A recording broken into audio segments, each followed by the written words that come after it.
Je ne suis pas un animal. Je suis bête.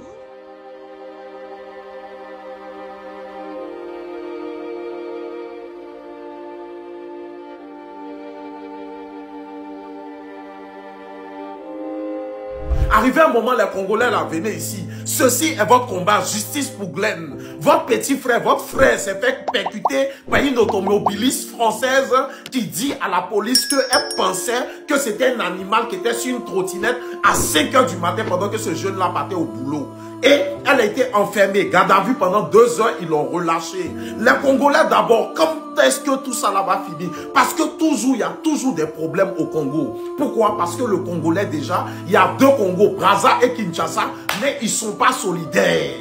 Quand il y a un problème au Congo-Brazzaville, tu vois dans les commentaires, les gens de Kinshasa qui disent ça ne nous concerne pas.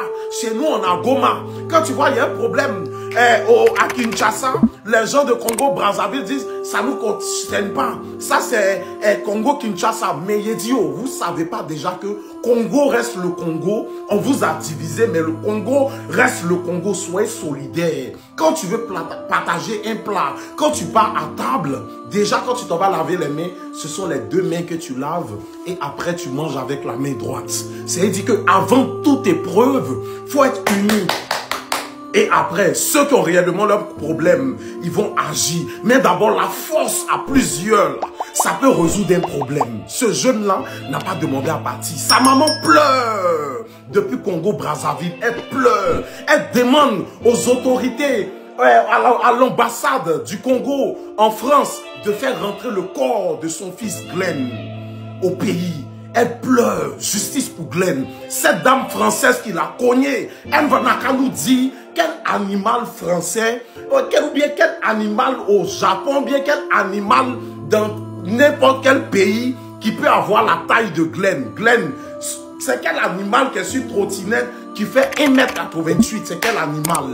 Mais ça, c'est encore, c'est-à-dire tu finis de lui ôter la vie, tu t'arrêtes pas. Même quand on percute un animal, on s'arrête quand même. On laisse ça sur la route. Elle aurait dû garer, prendre le corps, ou bien prendre Glenn et le ramener à l'hôpital. Peut-être Glenn serait encore en vie.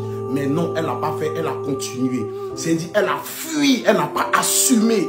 Et là, il est resté, il est parti. RIP à Glenn, force à lui. Mais les Congolais, s'il vous plaît, soyez d'abord solidaires en vous. C'est ce que peut-être même Dieu attend de vous, la solidarité. Et avec foi, lui-même, il va agir dans votre affaire. Il se passe trop de choses au Congo, que ce soit Kinshasa ou Brazzaville. Mais pourquoi vous discutez en vous? Après, moi, je suis ivoirien, c'est pas à moi de dire ça. Mais en tout cas, là, le décès de ce jeune-là m'a vraiment touché. Justice pour lui et le peuple congolais, force à vous. Partage, abonne-toi, dis-moi ce que tu en penses au commentaire. C'était juste mon point de vue.